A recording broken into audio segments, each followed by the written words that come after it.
Queridos amigos, un honor nuevamente darles la bienvenida a este canal. Hoy, yo siempre digo, ¿no? Esta es una ocasión especial cuando hay ciertos invitados. Estoy muy contento de tenerlo acá y todo lo demás. Es un placer, por supuesto, la cortesía mediante y todas las cosas del caso. Pero la verdad es que hoy sí estoy, primero, bastante contento.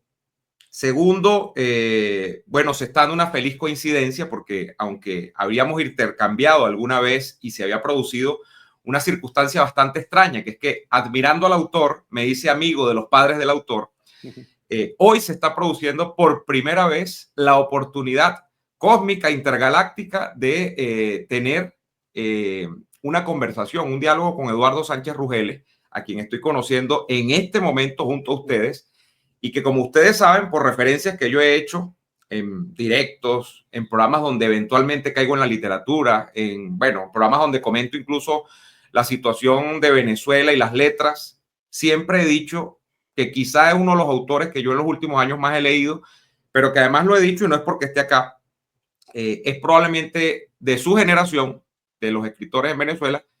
Yo no voy a decir que el mejor, pero uno de los mejores, porque entonces se pone bravo otra gente. Por ahí está quizá, que sé que es un buen amigo tuyo también, Rodrigo Blanco Calderón, Fedosi Santaella. O sea, hay mucha gente por allí que, Héctor Torres, o sea, que podría ponerse brava, pero yo sí tengo que confesar que Eduardo Sánchez Rugeles se ha convertido en quizá el autor venezolano que yo más he leído en los últimos años, al punto de que este canal tuvo el arranque con una novela de Eduardo Sánchez Rugeles, que no es la primera, entiendo, pero es una, bueno, sí es una de las primeras, es quizá la más reconocida, incluso llevada al cine, pero a fin de cuentas hicimos hace como 6 años, Eduardo, en este canal, creo que cuando yo arranqué era el año 2019 y recuerdo que era porque fue el año del apagón, un apagón brutal que duró como 2, 3 días en algunas partes, en otras partes duró una semana completa.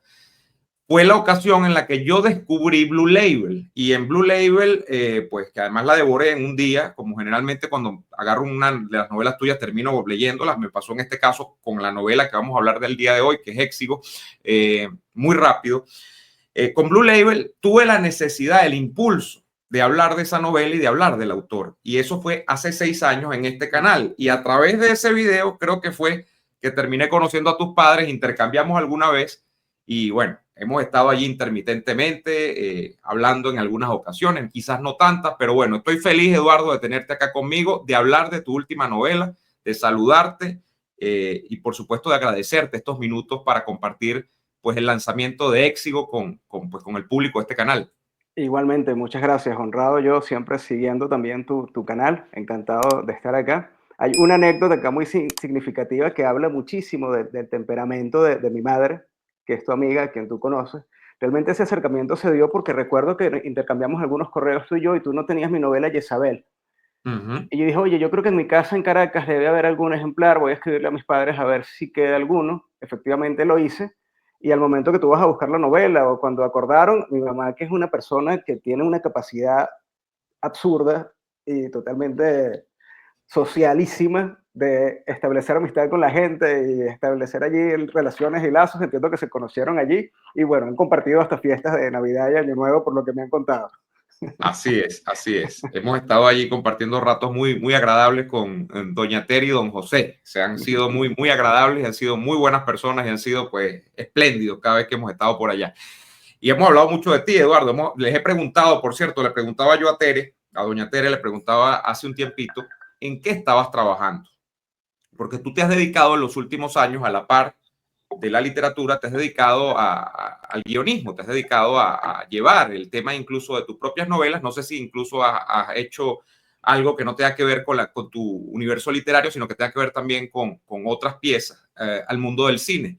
Y lo has hecho con bastante tino. Yo podría decirlo por lo menos así cuando vi Dirección Opuesta. Es la única que he visto realmente y a mí Tere me ha fustigado por eso terriblemente. Me ha dicho, tú no has podido ver las otras películas. Y yo le preguntaba a Tere por eso, porque yo decía, ¿será que Eduardo está dedicado ahora al cine? No está escribiendo, no está, o mejor dicho, sí está escribiendo guiones, pero no está haciendo novelas. ¿Qué está pasando? Y no me decía nada, no me decía nada. ¿Cómo nació en ese sentido, Eduardo, para arrancar con Éxigo, ¿cómo nació la iniciativa de Éxigo? ¿Cuánto tiempo te demoró? ¿Desde cuándo la estabas escribiendo? ¿Y cómo compartiste este tiempo de la escritura de guiones para cine con esta tu última novela? Yo creo que comienzo a pensar en Éxigo, no a redactarla, sino a trabajar en el argumento, a ver qué podía pasar con esa historia una vez que terminó el síndrome de Lisboa. Estamos hablando del año 2018-19. El síndrome se publica el año 20, pero es verdad que el proceso de redacción había terminado ya sobre 2018 y viene esa gran pregunta que siempre nos inquieta y nos agobia mucho a los que trabajamos en ese sector o en el área artística es, ¿y ahora? ¿Y qué hago ahora? Yo seguía preocupado por el tema venezolano, quería que... El síndrome es una novela muy política, como quizás mi novela más comprometida desde el punto de vista político, y tenía una inquietud sobre seguir tratando ese tema, pero tenía que decidir el ángulo, sobre cómo, desde dónde mirar al país, porque algo que no quería hacer era una novela de corte, ¿cómo decirlo?, muy política, con personajes que fuesen actores políticos, militares, esa cosa así tan frontal, sino que prefería buscar como un ángulo paralelo que me permitiera mirar hacia ese lugar. Yo creo que desde muy joven, desde el año 2099, cuando yo vi la película de Cameron Crowe, Almost Famous, ahí se disparó algo, se sembró una semilla, que Almost Famous en el sentido estricto es la historia de una banda de ficción.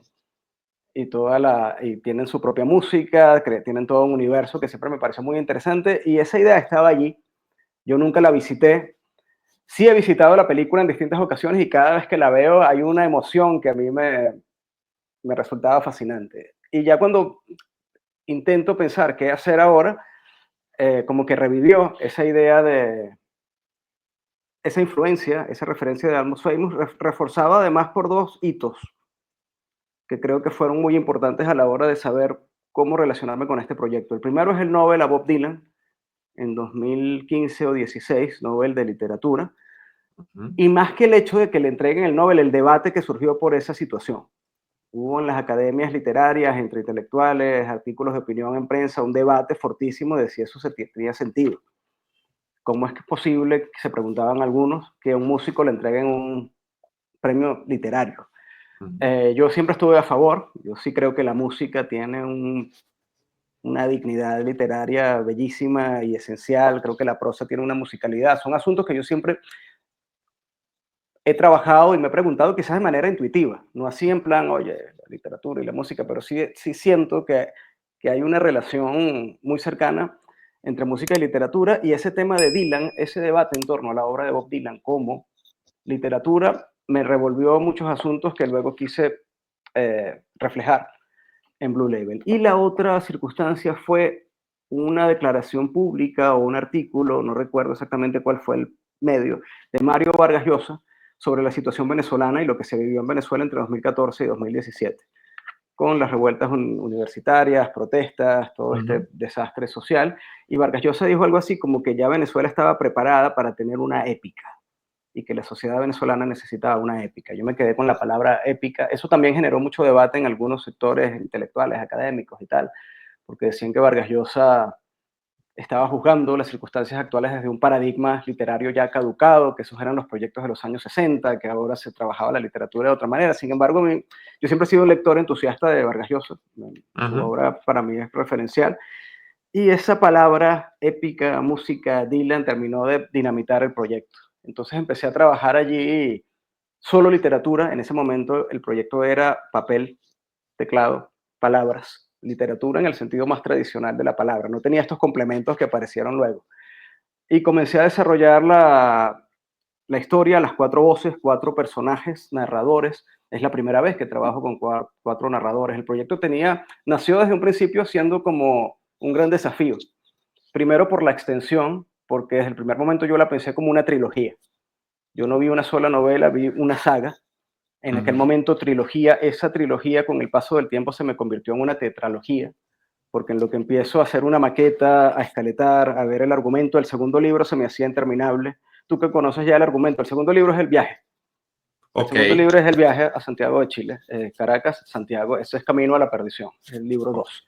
cuando estoy maquetando eso, mezclar el segundo libro, o sea, mezclar el viaje con la etapa del éxito de ellos, era caótico. Por eso decidí hacer 4 libros, que son El polvo de la garganta, el primero, Camino a la perdición, el segundo, el tercero sería Esclavos del juego, y el cuarto, La soledad esculpida en piedra. Ya todo ese arco está cerrado, ya yo lo tengo visto, ya sé cómo termina, ya sé todo lo que pasa, pero bueno, ahora presentamos la primera parte, y desde el punto de vista literario, la novela nació así. La mayor ambición era, te repito, la extensión y narrar con los 4, que era algo que yo nunca había hecho. Yo siempre he utilizado un solo narrador, lo exprimo, le saco el jugo para contar toda la historia. Aquí estoy trabajando con 4 voces, que son las de los integrantes, Daniela, Frank, Willy, Shena.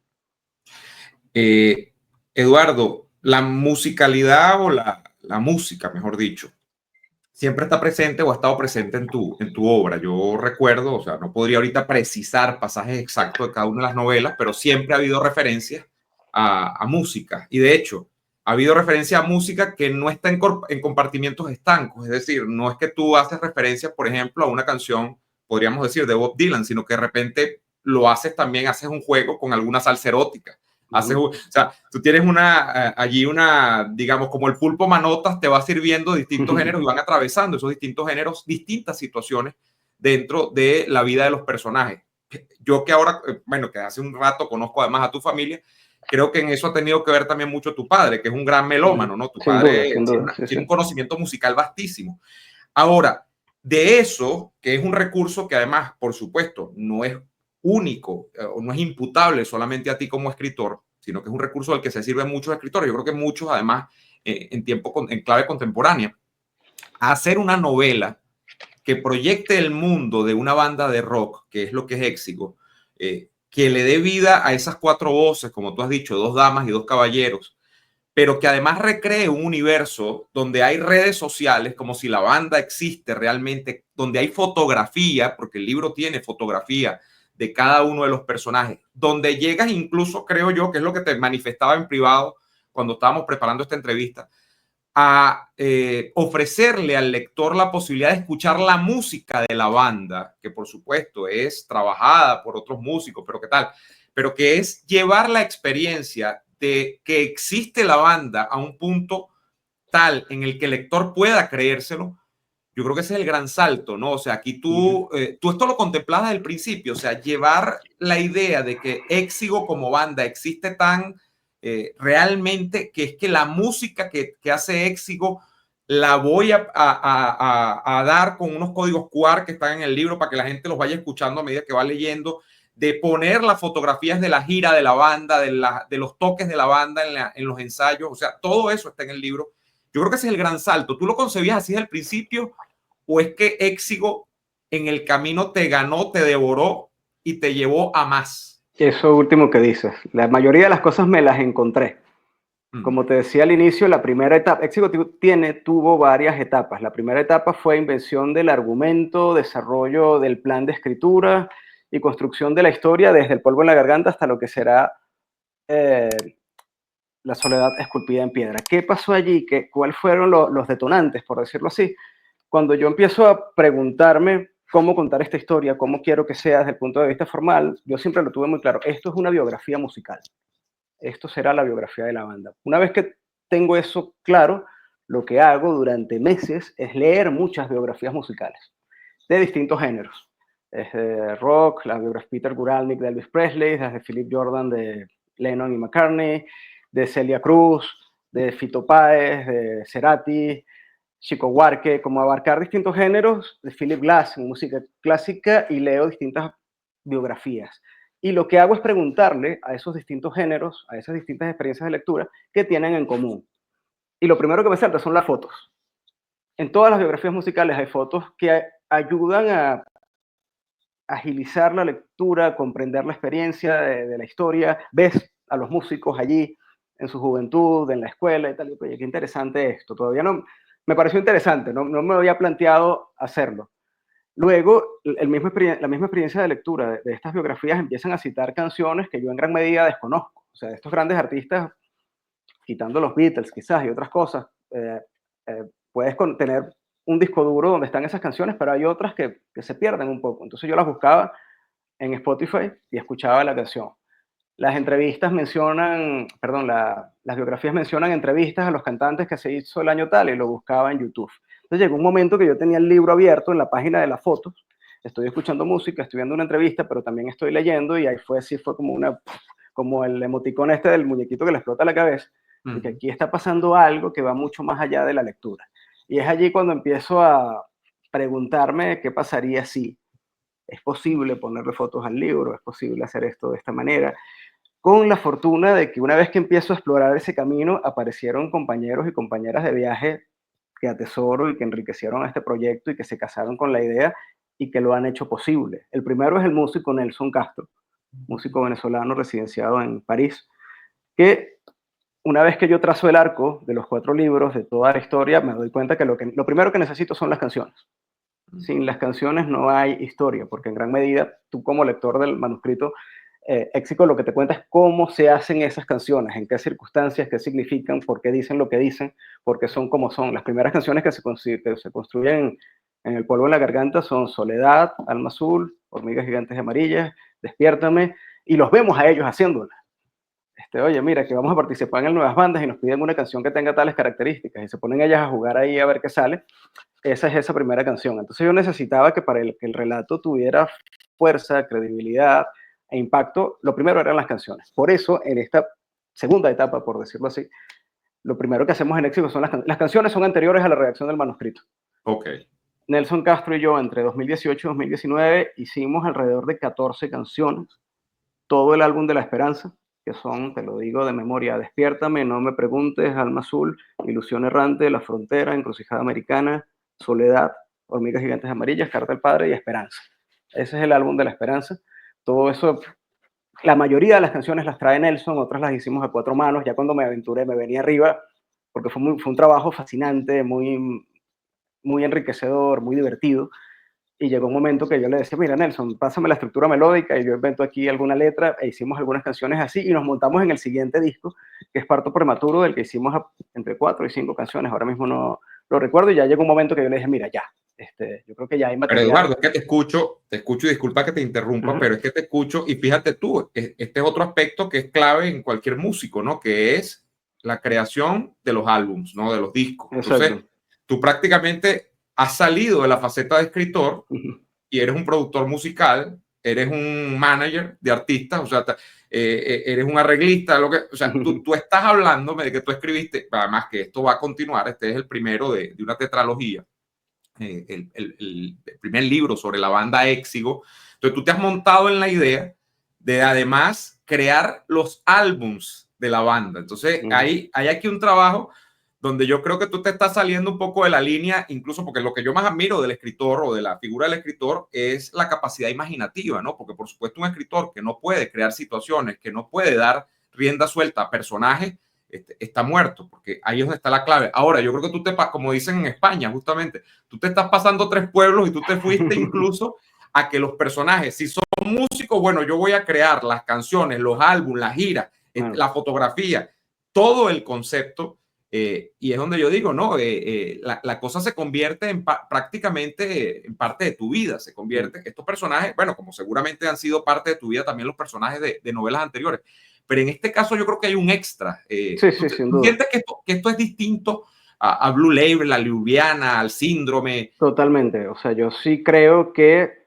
hay no solo en mi vida profesional como escritor, en mi vida real, personal, hay un antes y después de Éxigo. Éxigo ha sido realmente, como suelo decir por ahí, revolucionario en el sentido digno y legítimo de la palabra. Esto lo cambió todo. Esto fue algo, realmente una experiencia que fue más allá de lo estético. O sea, Éxigo está haciendo algo muy especial, todavía está vivo, todavía está abierto, todavía está en construcción, pero realmente el trabajo con este equipo ha sido una cosa extraordinaria. La literatura a veces te permite eso, explorar, y eso es lo bonito, ¿no? Explorar facetas quizá que personalmente quieres explotar, pero que porque la vida a veces no da para explotarla, entonces tú la abordas a través de los personajes. ¿Será que es que Eduardo Sánchez Rugeles quería ser un rockstar? No lo dudo, pero nunca se me dio. Yo intenté de adolescente tocar guitarra y nada, no, sordo por una parte y torpe en la ejecución. Nunca lo logré, siempre me quedó esa frustración, pero en mi casa desde muy pequeño siempre hubo mucha música. Mm, Y esto fue algo, claro, yo lo veo en perspectiva y ahora le doy mucho valor. Cuando estaba en el colegio sufría, pero yo descubro a los Beatles y a los Rolling Stones en el colegio. En mi casa no sonaba esa música.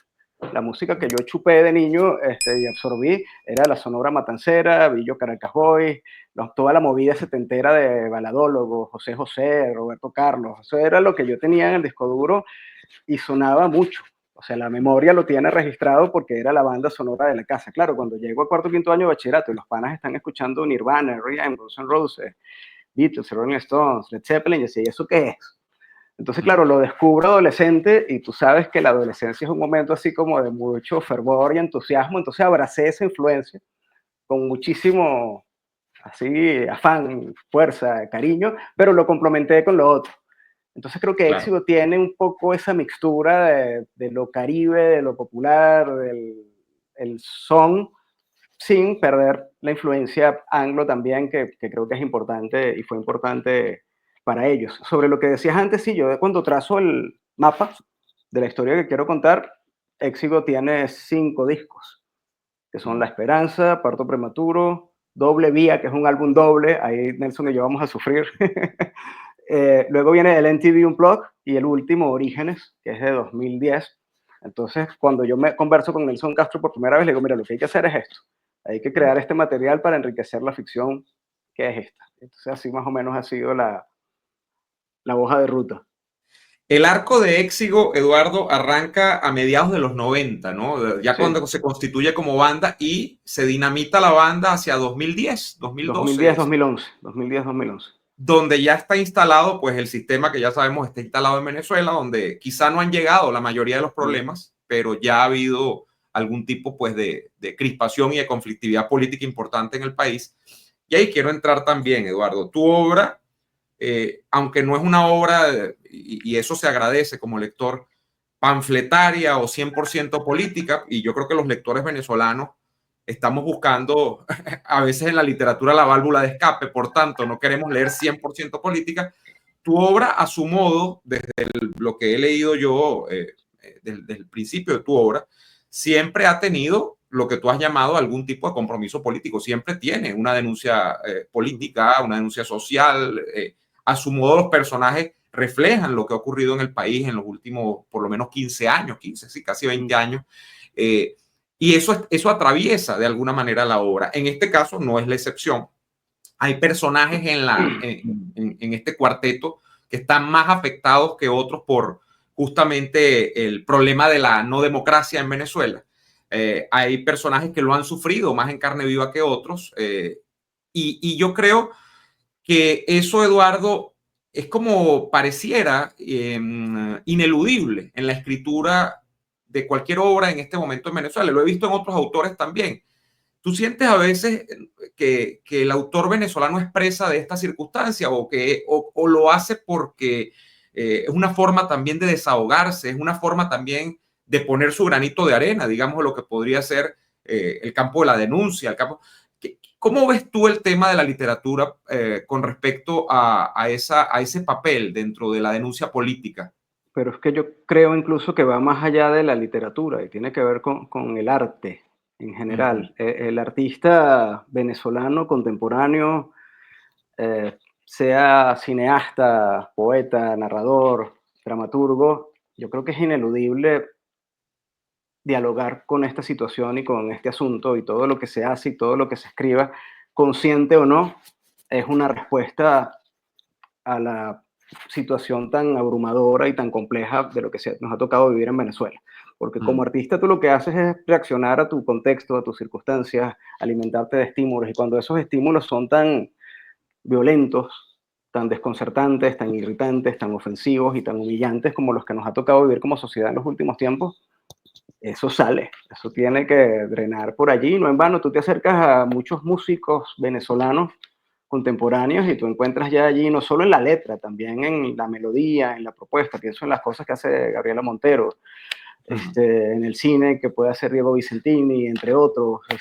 Ahí está Venezuela diciendo presente desde un lugar de incomodidad, de señalamiento, de preocupación, y yo creo que es natural en el artista que esto pase.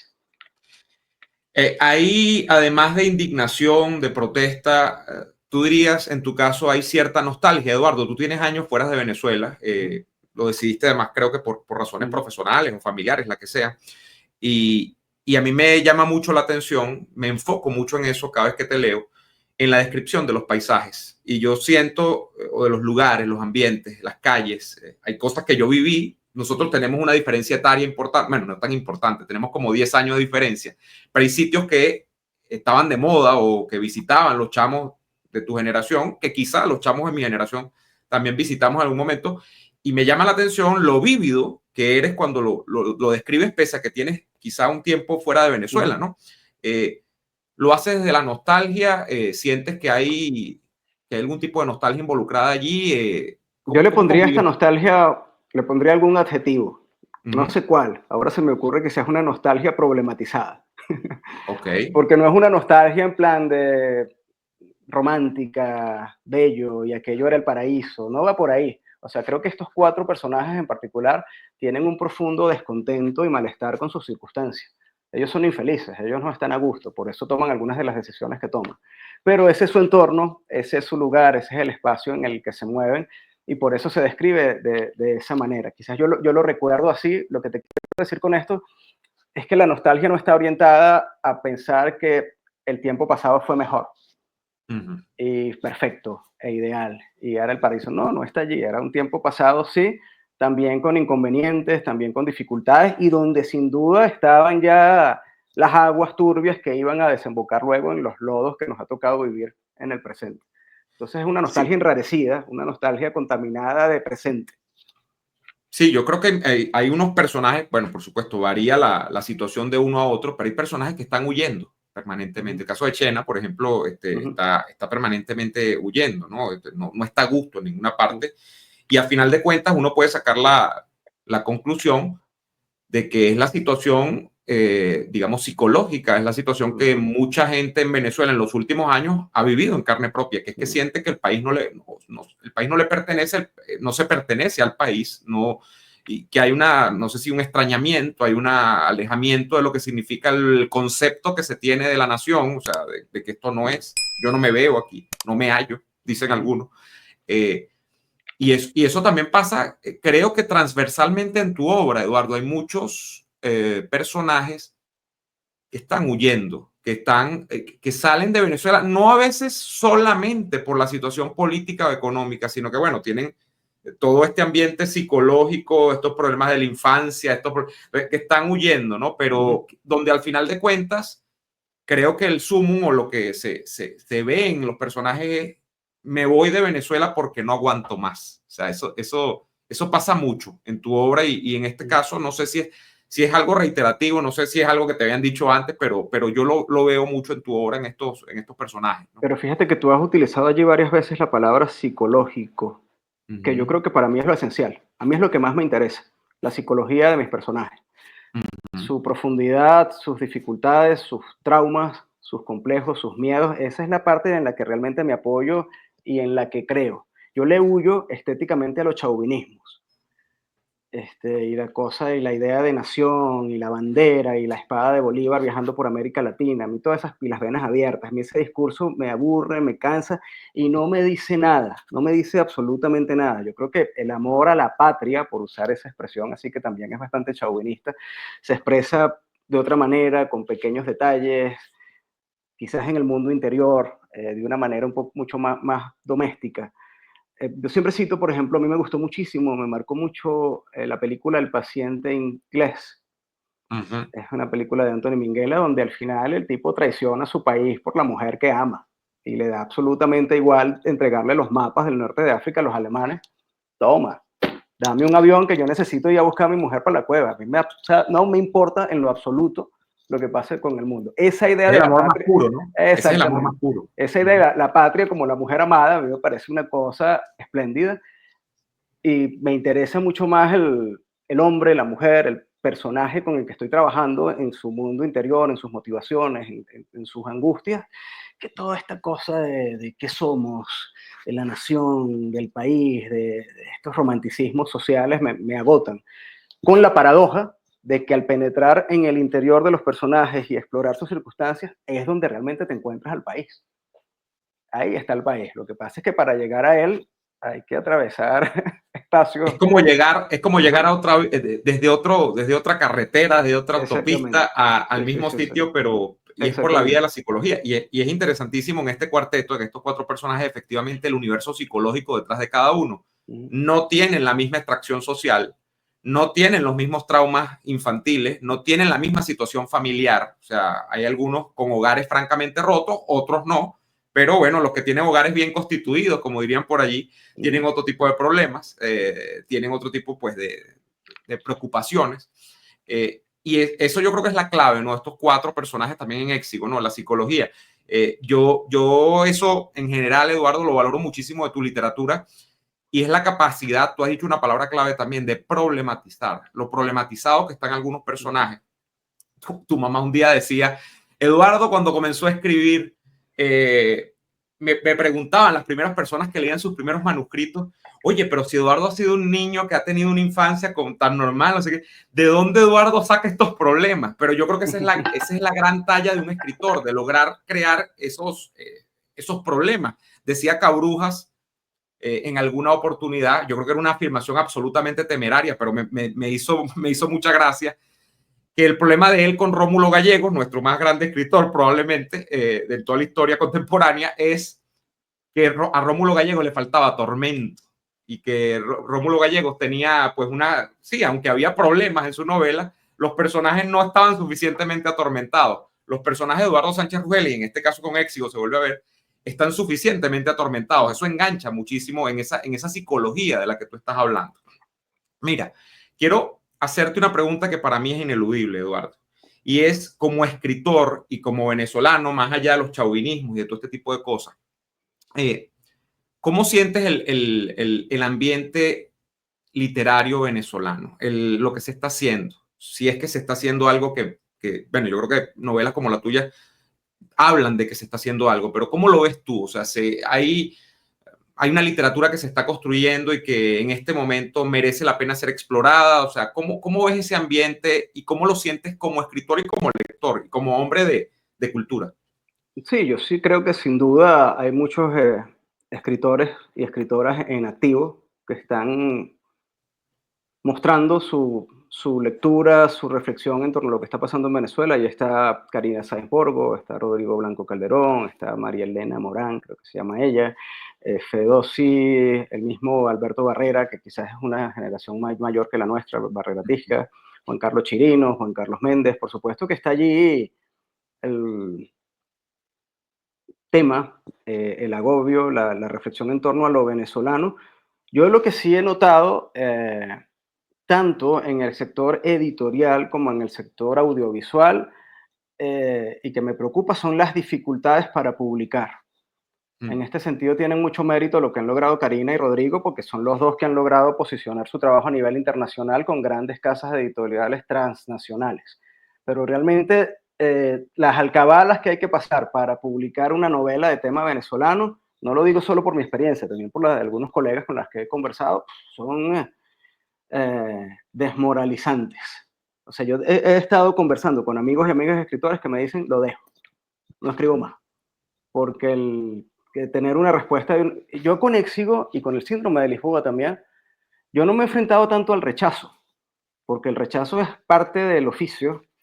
Se cierra una puerta, tocas otra y está bien que te digan, oye, mira, no entra dentro de nuestro catálogo, vale, eso lo aceptas. La parte más difícil de confrontar es el silencio y la indiferencia. Toca 700 puertas y 698 están cerradas a cal y canto, ni siquiera tienes una respuesta de me interesa, no me interesa. Entonces, esa parte de luchar por publicar, yo no dudo que habrá muchísimos escritores, los hay, lo sé, los conozco, que están mendigando espacios en editoriales, a la merced de voluntad de agentes literarios que no mueven un dedo por sus trabajos. Y esa es la parte que yo siento que es como la que enturbia un poco el panorama de la escritura venezolana contemporánea, pero hay mucha gente que está haciendo cosas muy interesantes, sin duda. Pero no se ha facilitado un poco ese camino, Eduardo, que yo creo que ya tú lo has recorrido con la autopublicación, con lo que significa pues el esquema de imprenta bajo demanda de Amazon, que por cierto, con el libro que yo publiqué me resolvió un poco ese problema, aunque estaba avalado por una editorial, pero... A mí no me fue bien, yo seguí esa hoja de ruta con la primera edición del Síndrome de Lisboa y creo que no lo hice bien, pero por un tema de Okay. disciplina, porque si vas a irte por ahí tienes que conocer muy bien el sector, hacer una inversión, una planificación, empujar el libro a La través de las distribución, redes, quizás se convierte en una traba la distribución. y eso yo lo hice mal y me da mucha pereza. O sea, a mí me da mucha flojera toda esa parte. Y por supuesto, no es lo mismo dentro de los hábitos del público lector que tu publicación tenga el sello de una editorial de las grandes que va a estar distribuida en las librerías más importantes de de las distintas capitales de Latinoamérica y de España, a que lo estás empujando tú solo desde tu casa con Amazon bajo demanda. No compites en igualdad de circunstancias. Entonces, ahí es donde yo siento que sí hay como todavía un escollo que pasar. O sea, ¿tú sientes que el papel de las editoriales todavía es importante? O sea, que no van Sí, a ser reemplazadas por este tema de yo la todavía creo autopublicación. que marcan una diferencia significativa. Y más, fíjate, cosas que me pasaron a mí con Éxigo, que escuché yo de parte de algunos editores con Éxigo. Si la banda es mexicana o argentina, te publico. Que sea venezolano no me interesa y no me importa. Wow. Este... Bueno, esto es bueno incluso para la gente que cree todavía en su ánimo ultranacionalista, que Venezuela es prioritario incluso dentro de la bueno, región. Bueno, imagínense si no es prioritario en otras lenguas, ¿no? y en el Pero dentro de audiovisual es peor, en el sector audiovisual es peor. Tú en una sala de contenidos de ficción audiovisual mencionas la palabra Venezuela y eso es mental al demonio. wow, qué Cámbialo, no, fuerte. mira, a mí me interesó el argumento, me interesa la trama, pero que pase en México, que Exacto. ocurra Nada en, de Caracas, DF. Vamos a no, DF. hay un prejuicio, a ver, hay una parte que yo entiendo que son las dificultades de producción. Por supuesto que para una gran casa productora invertir en la Venezuela contemporánea es un riesgo que nadie está dispuesto a Claro. asumir. No tiene seguridad jurídica, no tiene seguridad económica, Ujú, pones en riesgo a tu crew y al talento. Vale, esa parte yo creo que ni siquiera hay que profundizar mucho en eso porque ujú. es obvio. Pero hay otra parte de prejuicio de que a la gente no le interesa nada que ver el tema, a la gente no le interesa el tema venezolano, al público lector, al espectador. Sácame ese contexto. Yo me he enfrentado a ese prejuicio una y otra vez y sé que algunos colegas también lo han vivido. Bueno, no sé si le pase un poco, aquí entraríamos en política, ¿no? Pero si le pase un poco a los cubanos también, que tan buenos escritores tienen y que quizá puede pasar que, bueno, se diga incluso el argumento numérico, ¿no? La isla es muy pequeña, o sea, no representan un mercado grande como se podría ser México, como dice Argentina, o sea, que son países además, y que además tienen tradición, ¿no? Con el tema de literatura, o sea, es interesante porque no lo había pensado desde ese punto de vista. Eduardo, redondeando un poco, yo tuve el privilegio de leer ya completica, además, como te digo, fue muy rápido porque no porque sea una novela extremadamente breve, una novela considerable, pero está tan bien escrita como todas tus obras y fluye también que, bueno, que la despaché muy rápido. ¿Cuándo va a poder el gran público? Yo no sé si ya está lanzada en Venezuela por este tema de la distribución, que sé que no es fácil. ¿Cuándo va a poder el gran público disfrutar de tu última novela? ¿Cuándo la van a poder comprar? ¿Cuáles son los canales de compra? ¿Cuáles son las, Ya está digamos? disponible en España. En Uh-huh. España, todo el territorio español está asequible en librerías, páginas de las librerías. Vamos a estrenarla ahora en la Feria del Libro de Madrid, que comenzaba hoy y la cerraron hoy por una crisis de calor que hay. Se enloquecieron los termómetros madrileños, entonces hoy cerraron la feria, pero mañana la reabren. Mañana voy a estar firmando con la editorial Cálatos. Y Uh-huh. en España está disponible con distribución también para Europa y Gran Bretaña Ok. a través de la página del distribuidor. Todo esto vamos a estar informando por la cuenta de Instagram @éxito oficial. Estamos trabajando en el tema de la adaptación al formato de Amazon para que se pueda comprar también en Estados Unidos, Canadá y algunos países de América Latina. Ha sido un poco exigente porque, claro, al tener imágenes, al tener los QR, la diagramación de Amazon tiene que ser muy cuidadosa. No podemos hacerlo, no es convertir un archivo, sino hay que sentarse a Uh-huh. diseñarlo y eso se está haciendo. Yo confío que en un corto plazo podamos tener ya la novela en Amazon para fortalecer esto de la impresión bajo demanda, y también, por supuesto, que irá a Venezuela, porque Caratos tiene distribución en Venezuela, pero también los tiempos ahora mismo no los controlo, porque con la urgencia de la Feria del Libro de Madrid, ahí están los editores ocupados en este asunto de la feria que requiere mucha presencia, atención. Una vez que se cierran aquí algunos asuntos, los siguientes pasos son Amazon y la distribución para Venezuela. Cuando esto pase, a través de la cuenta de Instagram @exigoficial, allí estará toda la información. Fíjate que con Éxigo finalmente, Eduardo, yo creo que se resuelve un poco esta polémica que también hay en torno al famoso libro en electrónico y libro de toda la vida, ¿no? El libro en papel. Porque yo siento que Éxigo es una novela que, pese a que yo la leí obviamente por los condicionamientos de la distancia, el apremio además de que está recién lanzada y que prácticamente me diste el privilegio de leerla en preview, la leí en digital. La Éxigo parece una novela hecha para ser consumida en papel, o sea que lo ideal es que el lector la tenga en papel, porque tiene allí todo este trabajo maravilloso, las fotografías que las vi yo las vi en el digital, pero que en físico es una maravilla, que tienen el tema de las canciones con los códigos estos, y que probablemente ahora con lo que tú me estás contando, de que bueno, está concebido cada libro casi que en torno a cada uno de los álbums, o sea, pareciera una obra que tiene que llegar al lector en físico. No pareciera un libro que digamos, a priori hay que buscarlo en digital.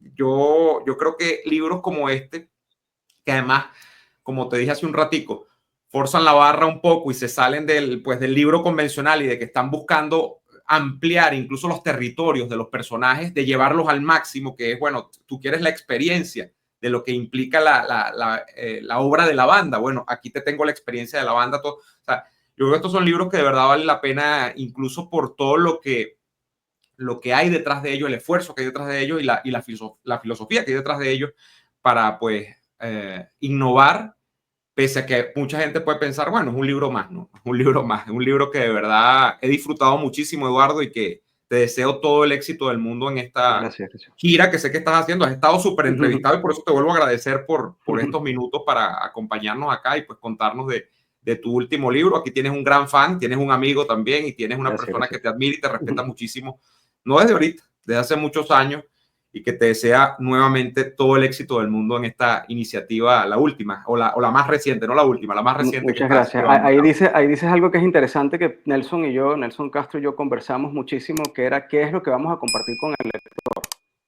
Porque la novela abre con una especie de entrada de Wikipedia que te dice y le dice al lector que estos tipos lo lograron. O sea, estos tipos tienen una popularidad al nivel de Soda Stereo, Maná, Shakira. O sea, estos tipos realmente, desde la entrada de Wikipedia, tú te das cuenta que fueron como muy importantes. Y Nelson me decía, oye, pero si ellos son tan buenos y tan exitosos, la música que vamos a compartir tiene que tener una calidad acorde a esa descripción. Y yo le digo, sí, Nelson, pero todavía no. Porque lo que yo estoy contando en El polvo en la garganta son los momentos de formación de la banda, los años de juventud, los inicios. Entonces, lo que vamos a compartir es una especie de work in progress o making of. Es la primera vez que Xena escribe Alma Azul con una guitarra desafinada y medio rota y se la canta un amigo allí, y lo que vamos a escuchar es guitarra y voz. Yo no quiero todavía, quizás más adelante sí, eso es parte del proyecto, una Alma Azul que suene como con una banda entera y que sea muy rockera, sino voz y guitarra, porque es la experiencia que está viviendo el personaje en ese momento y es la que quiero compartir con el lector. Y así pasa con Soledad, y así pasa con Hormigas. Con la canción Hormigas Gigantes y Amarillas, que es la balada, está pasando algo muy hermoso en los toques que hemos hecho, en las distintas presentaciones que hemos hecho, que es una especie de balada folk, guitarra y voz. Y tengo ya varias personas que me han dicho, a esta canción no hace falta tocarle nada. Esta canción tiene que quedarse así, porque tal como está, funciona. No, yo lo que te digo, Eduardo, nuevamente es, ya que tú forzaste la barra y te fuiste hasta allá, yo creo que tú vas a terminar buscando a los 4 integrantes de Éxigo, lo vas a terminar concibiendo, no sé cómo, y Éxigo de alguna manera va a existir, porque sí, la música en efecto tiene esta característica que tú acabas de poner sobre la mesa, que es que suena bien, suena interesante, pero tiene el elemento domesticidad, o no sé cómo decir, o sea, como de artesanal, es Exacto, todavía sí, un sí. sonido que no es limpio, es un sonido, y además tú lo haces así, tiene efecto como si estuviese grabado con, Con un un cassette. cassette, Sí, sí. un cassette de los años 90, con un microfonito quizá de un mini componente de aquella época, de ese tipo de cosas. O sea, está todo tan pensado que de verdad a uno lo que le queda como lector una vez que terminas, se lo decía a una persona, le decía, terminé y ¿dónde está? Claro, yo no sabía que esto estaba concebido como una tetralogía. Yo le dije, terminé y me falta, o sea, ¿dónde está lo? Y ahora es que tú me estás diciendo, no, viene el segundo, el tercero, el cuarto. Que está todo también pensado que, bueno, uno está esperando la evolución, está esperando la puesta en escena de lo que viene después, está esperando el desenlace, está esperando, por supuesto, lo que se anuncia en Lo este de los primer. conciertos lo estamos haciendo. Hemos tenido ya 3 experiencias de toques, donde Ok. vienen las chicas. Tenemos un guitarrista que es Rigel Garce, porque Nelson está en París, que va a ser padre pronto y no pudo viajar a Madrid. Entonces Ujú. Rigel, que es otro éxigo más, está haciendo los toques con las chicas y las reacciones son fascinantes y las experiencias son maravillosas. Porque Ok. claro, además entra todo dentro del fake que se supone que Éxigo se terminó en 2011, hace ya más de, o sea, 15 años, 14 años, Ujú. y ahora es como una especie de reencuentro, y ellas están más grandes también y todo, pero ha sido como muy bello toda la parte musical, y efectivamente, Camino, el libro 1 termina, y toda la novela, o gran parte de la novela, te está hablando de que ellos hacen un viaje. Y tú Mm. sabes como lector que estos tipos hicieron un viaje por carretera muy extraño hasta Chile, te vas develando poco a poco. Ese viaje es el segundo libro, Camino a la Perdición.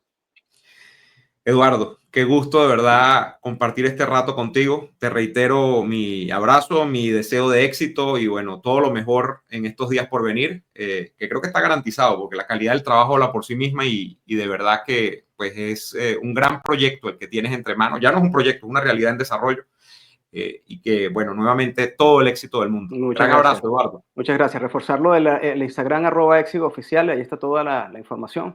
Entonces, Sí, exacto. ahí. La cuenta de Instagram, que además allí van, entonces van viendo fotos también, aparece algo de la banda, o sea, aparecen bueno, todos los eventos que está haciendo Eduardo, que como les he dicho, ha estado muy requerido, muy solicitado porque está, pues esta novela está despertando pasiones Pronto realmente llegará a Venezuela, ya les informaré. Muchas gracias, Nomar. Un fuerte que abrazo. así sea. Bueno, Eduardo Sánchez Rugeles con nosotros el día de hoy. Si les ha gustado este contenido, por favor, un me gusta, un comentario, siempre viene bien. Recuerden suscribirse a este canal y activar las notificaciones porque así se mantienen al pendiente cada vez que subo nuevo contenido a este espacio. Y bueno, nos veremos en una próxima ocasión. Hasta entonces. HGSE es la gente que sabe de arquitectura en España y Europa, conformada por una dupla venezolano-española que te ofrece la mejor y más amplia gama de servicios en el área arquitectónica, desde la planificación inicial, diseño, proyecto, trámites administrativos, hasta la dirección y gestión de todo lo necesario para ejecutar tu obra, desde cero o remodelaciones. Dale vida y alma a tus espacios con HGSE Arquitectos y hágase tu proyecto realidad.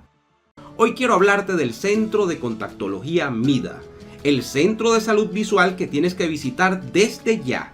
Servicio de óptica, cristales y monturas que se ajustan a todos los presupuestos.